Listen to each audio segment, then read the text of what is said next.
is that climate science is hardly settled, that there are aspects of the climatic observation that we can't even accurately measure and understand, including water vapor and clouds.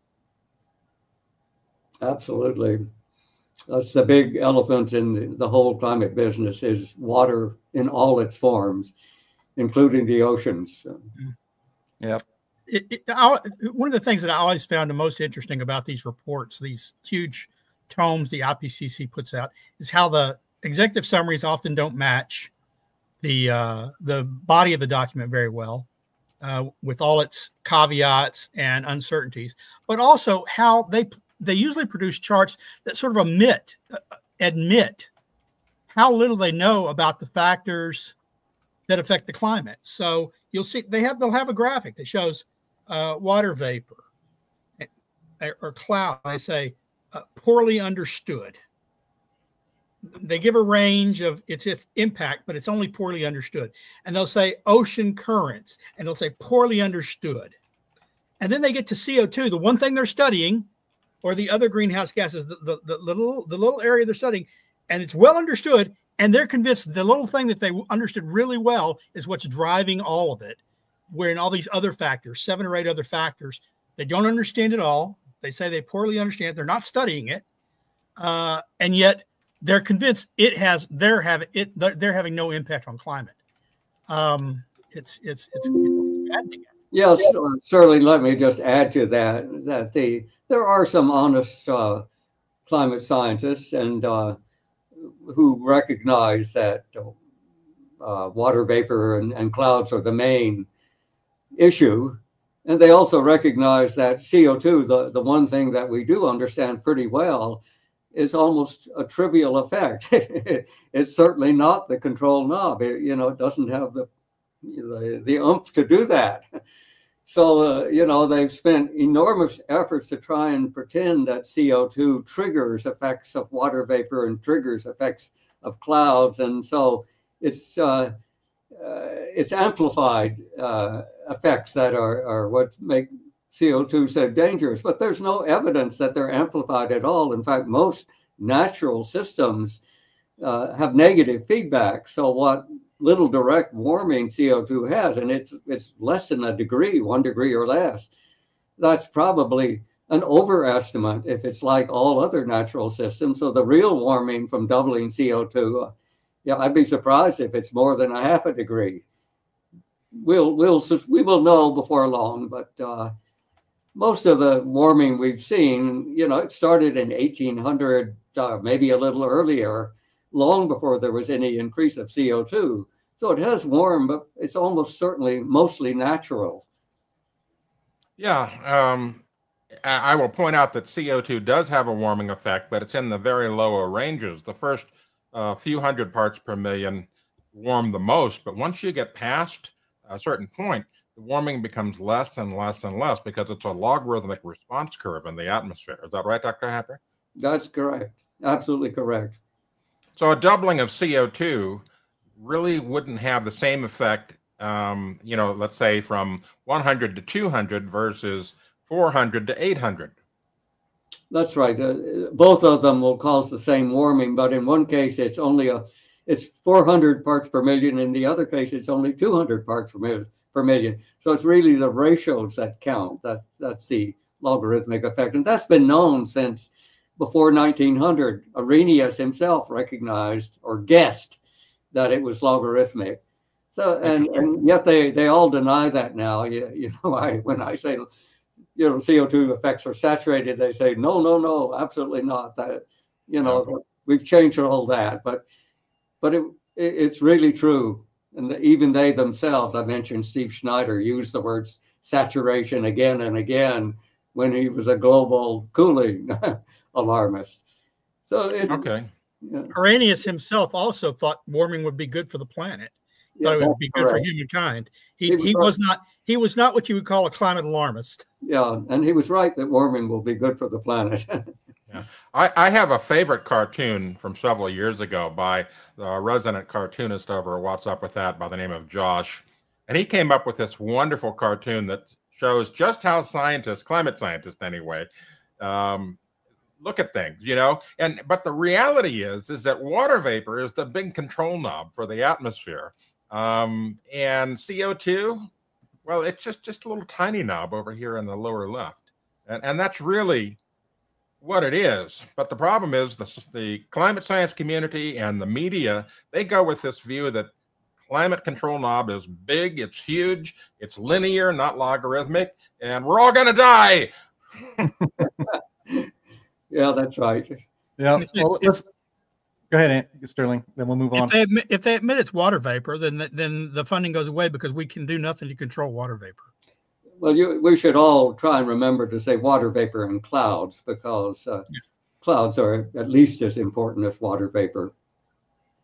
Yeah. And before I actually move on to one last clip, speaking about water vapor, have you been able to look to see if the effect of the Hunga Tonga volcano eruption and the huge emission of water vapor into the atmosphere, have there been studies that are looking at what effect that has had so far, and if it's dissipating? Well, I haven't personally looked at it, so I'm reluctant to say, but my hunch is that it's not been very important. It's a lot of water vapor, but only relatively speaking. There's not much water vapor in the stratosphere to begin with. Right. So if you double zero, it's still zero. Right. Okay. Yeah. I mean, a lot of our viewers asked about that. I haven't looked at it carefully, so I take it for what it's worth. Didn't mean to put you on the spot. That's fine. I mean, a lot of our viewers ask about that from time to time. So just occurred to me here. All right. Wait, one more clip we could play here, and then we'll get to Q&A. And it was kind of like the discussion wound its way around to whether we will see an end to the climate cult, and it has a little something to do with how we power our societies and how expensive that's getting. So can you play nuclear, please, Andy? When we make models based on incorrect data about like CO2 levels and what the temperature in the future is going to look like, at what point in time do you think another country needs to screw up the same way Nazi Germany ran with eugenics and it ruined eugenics in the United States, where they're like, oh my God, this is a horrific idea? Do you think something like that has to happen in another country where they have to take this climate change, green energy thing to its full end? You think so? I think that's how it will end, yes. Yeah. I think Britain or Germany may be the sacrificial country. Because Germany has shut off a couple of their nuclear power plants, correct? Yeah, right. All of their nuclear power plants. Yeah. Oh, God. Yeah. So this idea that actually, I remember I was in the car listening to it a second time, and that part where Joe Rogan was gobsmacked of all of their nuclear power plants because of Fukushima, which I don't think a tsunami is going to be hitting Hanover, Germany any day soon, but that they got rid of all of it. And so maybe you can expand on that idea that I think we're starting to see that tipping point that a lot of climate alarmists like to talk about in a different way, but at that tipping point on how the actual implementation of policies that depend on radical, unscientific climate viewpoints is coming to a head.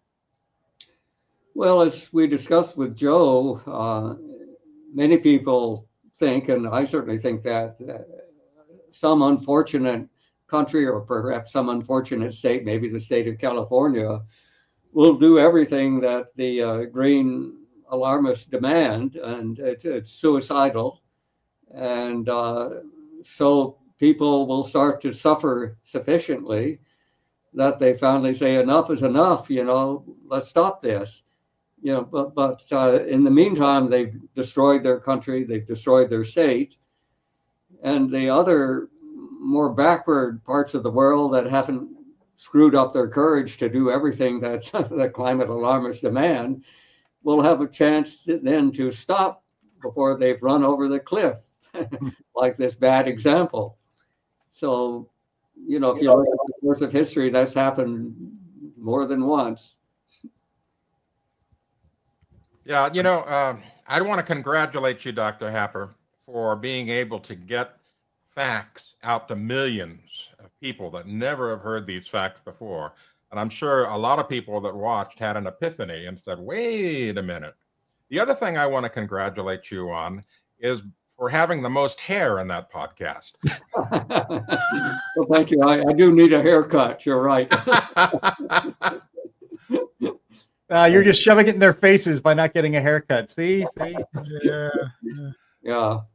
Yeah, and that's the important thing about this, and why we wanted to dedicate the whole show to it, because this was such an important moment in the communication of climate realism.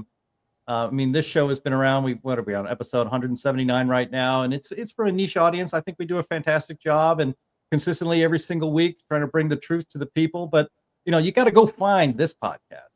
Everybody knows the Joe Rogan podcast. He's made international news with that.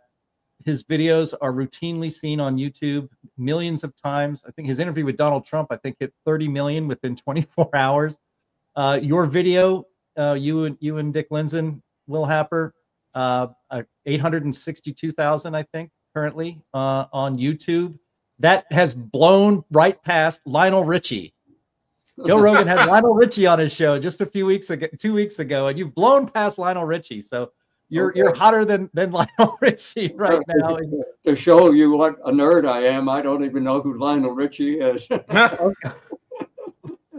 Wow, that's even more impressive. No, he was one of the biggest pop stars of the 80s. That's all he was. But very famous person, let's just say that. And so congratulations on that. This is going to be seen by millions. Clips of this are going to be seen by millions more on social media. They already are going around. So this is an epochal moment, I think, in the process of climate realism communication. And Joe Rogan could not have picked two better people to do that than Will Happer and Dick Lindzen. And so it's a credit to him, and especially a credit to you and Dick for how well you communicated the truth to people who have never heard it before. And that's really the important thing. So congratulations. Well, thanks, Jim. Dick and I share a lot of history. We're both products of World War II. Dick's family just barely escaped the Nazis. My father fought the Nazis with the 8th Army in North Africa, and my mother worked on the Manhattan Project. And so this isn't the first tough customer I've faced in my life, and we'll beat this one too. Yep. All right. Well, we're going to get to Q&A. Oh. Well, then you can now say that he's a gentleman, a scholar, and a patriot. Yep. 100%. And I don't want you to tell these stories on this podcast, Will, because I want people to go over and watch the interview. But you told a joke that involved Heisenberg, and you also explained how key you were to the Strategic Defense Initiative with an invention of yours involving lasers. I will just leave it there. If that's not enough to entice people to go watch it, I don't know what is, because they are fascinating stories and a good joke.